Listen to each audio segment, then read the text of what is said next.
Hey, and welcome to Matt and Jess TV. I am Matt Rose. I'm Jessica Bun Bun. Welcome to our preview for The Handmaid's Tale, Season 6, Episode 5. This episode is titled simply Janine.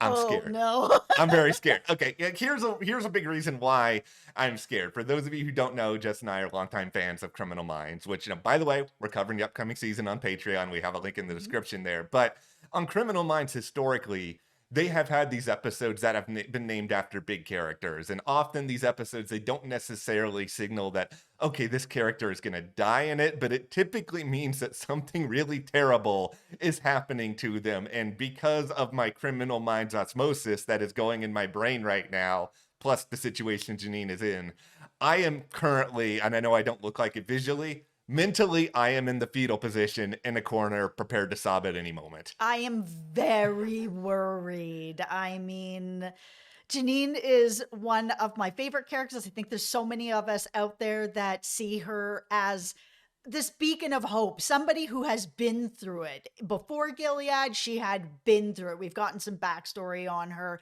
Then while she's been in Gilead, she has been through it more than anybody else. Like, she is someone who is still going through it. And it's just so heartbreaking that to watch or have the idea that Janine is going to go from a hard life to a harder life to the worst life to dead.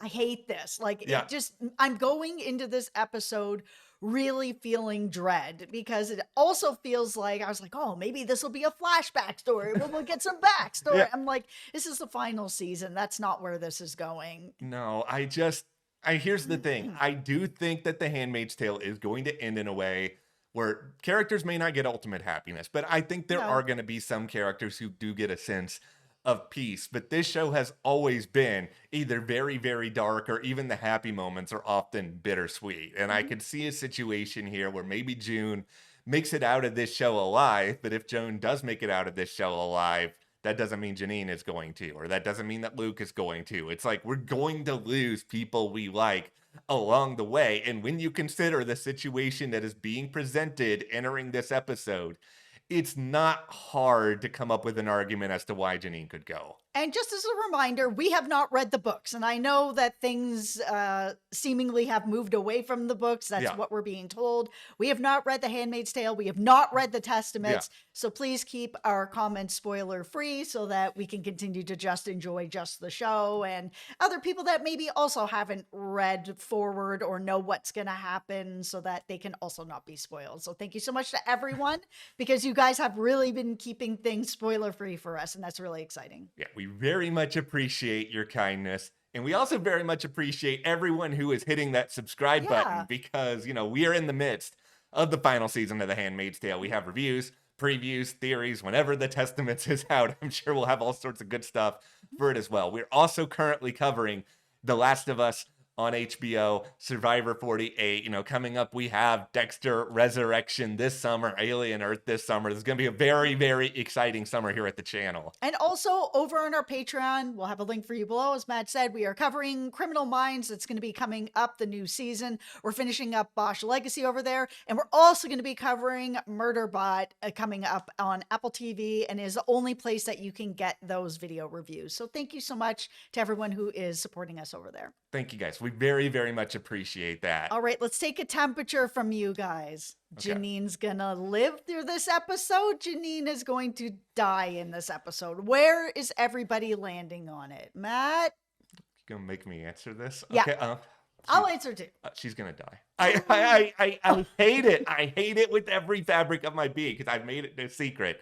Janine is my favorite character on this show, and I'm not just saying that as somebody else with one functional eye. It's just like, I love her story, what she's gone through. I think Madeline Brewer is amazing in this role, and she hasn't had a lot of screen time this season either, and that kind of does make me worry a little bit on a weird level, because it also raises this question for me of, like, how much was she on set? How much did she do? Like, for those who don't know, she's cast in a major role on You on Netflix, and I don't know. Which we're also covering here at the channel. We are going to cover that, but it is sort of a situation where I can't sit here in my head and be like, oh, you filmed from this date to this date, and Handmaid's Tale filmed from this date to that date, or whatever. Or could she have gone between the two places? It's just that it's hard to do two shows, but it's also just very difficult with the position that she's in at Jezebel's, knowing full well what we are about to see June, Luke, and Moira try to do that also involves Jezebel's. It's a situation where all these forces are coming together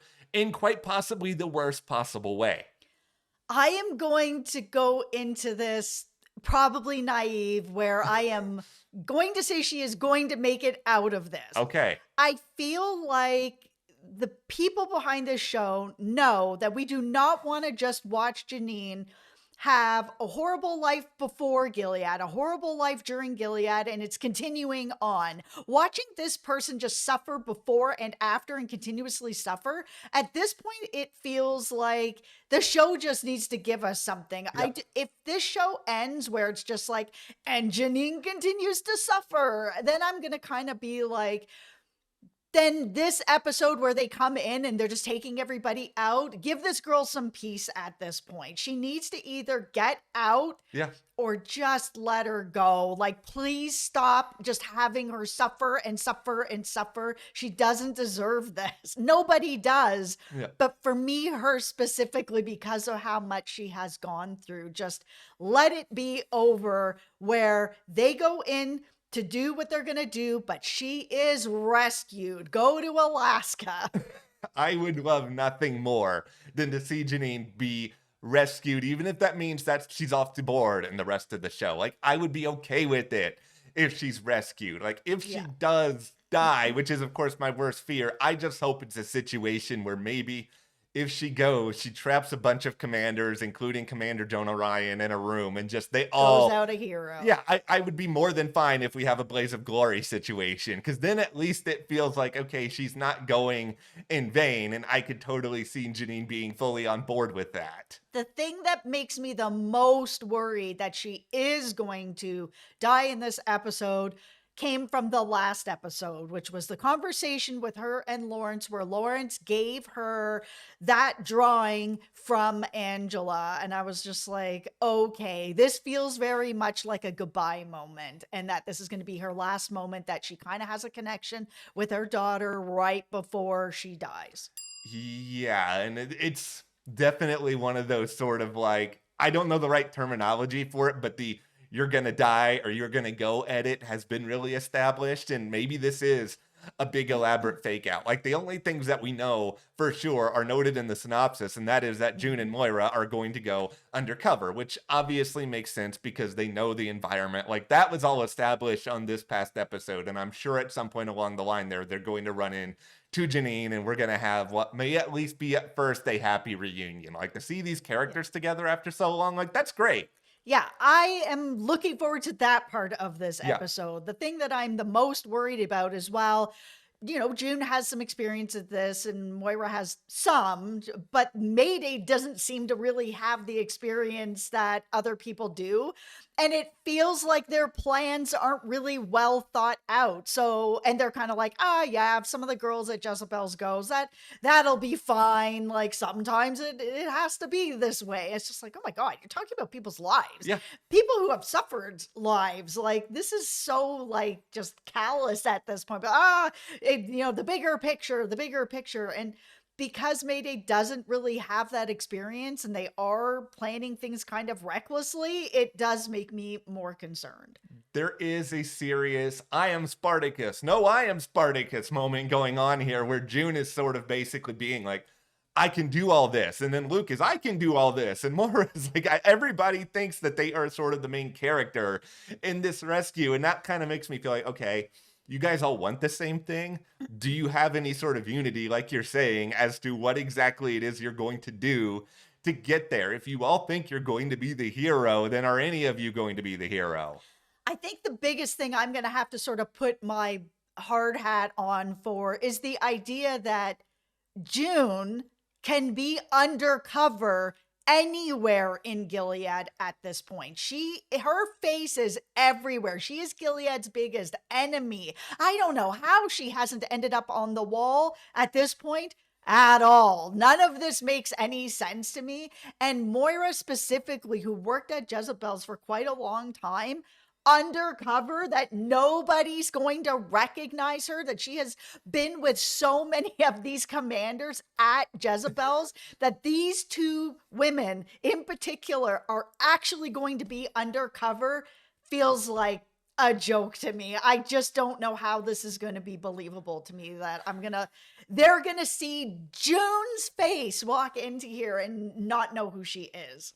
That's always been the biggest issue I've had with this show in general. It's the very much the Clark Kent Superman effect, where it's like nobody is able to figure all this out. And yeah, Yeah, put on some eyeliner and now you look like somebody different. I'm gonna take off my glasses. Nobody is gonna know that it's me Right. in these videos. Who am I? But it's just the situation where I understand you can make the excuse of like, okay, women in this world don't have access to a lot of different things, but it's sort of like at the same time, people tell stories. There's a lot of stuff that goes on in the underground. That's without even mentioning the commanders in this world who have access to way more. It is really hard to believe, and that's why this plan, I think elements will work.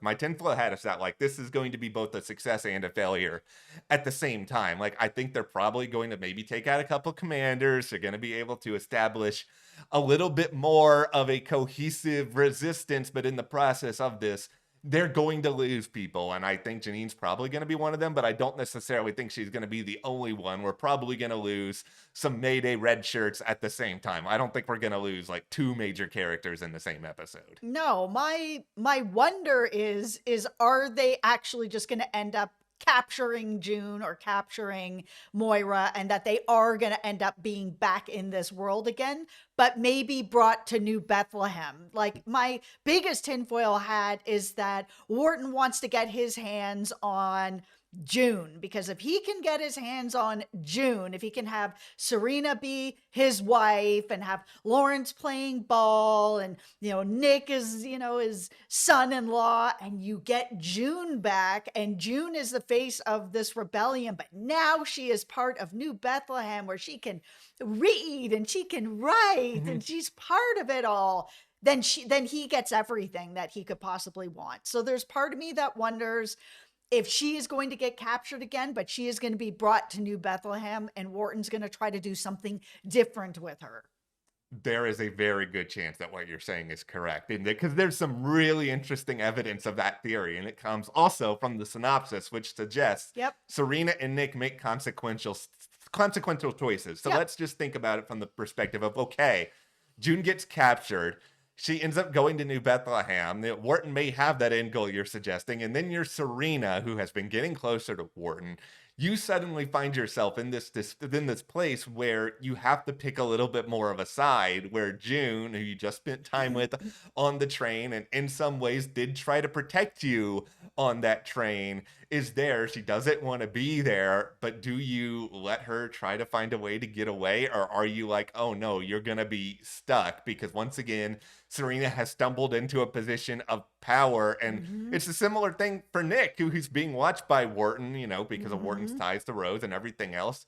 At some point, they have to be more transparent as to where they stand. They can't just live in these multiple worlds forever. No, they can't. And I think having June be brought into New Bethlehem opens up this story wide in a way that it hasn't before. We need all of our big players in the same place to really kind of make this work out in a way that's going to be more exciting for us as the viewers, or at least for me as a viewer. Having June be away from the action of what is going on has been a struggle for me. I've liked to see some of the stuff that she's doing, but I also feel like if she wants a chance at getting Hannah back, she needs to be back in the muck of it all. And she doesn't, of course, want to be back as a handmaid or back in Gilead, but now there's this new place where, women have a little more rights. You can read a book, you can write a journal, like, wow, the world is opened up to you, sort of thing, that maybe in that type of a world, June can thrive, and she will be the poster child for look at reform, look at what's happened here. And then it complicates things for sure for Nick, absolutely. But would Serena give up her power for June? I don't think so. Not ever. For Serena, her big thing is her vision for what this was supposed to be. And it turned into Gilead, which she's like, oh, that wasn't exactly what my vision is. But New Bethlehem is exactly what I want it to be. And now in comes, handsome, charming Wharton who, loves me and wants to be with me. And like, why would I throw that all away for June? Everything, I'm getting everything I want because you deserve it, you monster. They need to rename New Bethlehem Patronized City, because that's I exactly know. what this place is. And yeah, I have a hard time believing in anything that Serena is going to do in order to help June. There's just not enough evidence of that. Why would she? No, yeah, we have to see it in order to believe it. But I just think big picture entering this episode, because of the stupid, infuriating way in which Hulu programs this show, and I'm not blaming the show itself for this, but this whole 3 episodes at once nonsense, it's not like we have that much time left. I know. Because of that, they have to do some of what you're saying, where we need to actually know where people stand, because I don't want to go into the final few episodes of The Handmaid's Tale, a noteworthy, groundbreaking show, not knowing where the pieces are, and then the final episodes have to be rushed beyond belief. I know The Testaments is coming. It's not going to be the same thing. This needs its own separate ending, and this is the time to make that happen. This show has been off the air for 1,000,000 years. You have to do something to really spark discussion at this point. Yeah, and I think this next episode is definitely going to bring that. Seeing June and Moira going undercover, Yeah. And going to Jezebel's and having the crew back together again, whatever that's going to play out like, this is really dangerous. And seeing these women go into this dangerous situation to try to like scope things out, maybe get Janine out. This is really exciting. This is the episode, and it's called Janine, that I am the most excited about going into, while also worried, excited. There's a possibility here that some good things can happen. I need to go to, I don't know, like a mead shop or something and get a lot of drinking material for this episode. And I'm just going to come on here sobbing when we do a review. But okay, well, let's turn Don't this kill Janine. Okay. Let's just put out into the universe. What do you guys think? They're going to kill Janine? They're not going to kill Janine? Let us know in the comments. Yeah, and be sure to hit that subscribe button so you don't miss any of our other Handmaid's Tale reviews, previews, theories, multiple videos a week for you guys. Also, The Last of Us on HBO coming up, Alien Earth, which we're tremendously excited about. Cannot wait. I know. I love the Alien movies so much. I haven't even seen that much footage, and I'm just like, yes. And then also Dexter Resurrection, which is also coming this summer, and you can support us further by joining our Patreon. That link is in the description. Like we've said, Criminal Minds is going to be covered there in addition to Murderbot, and we're wrapping up Bosch Legacy. Thank you so much. We'll see you here next time.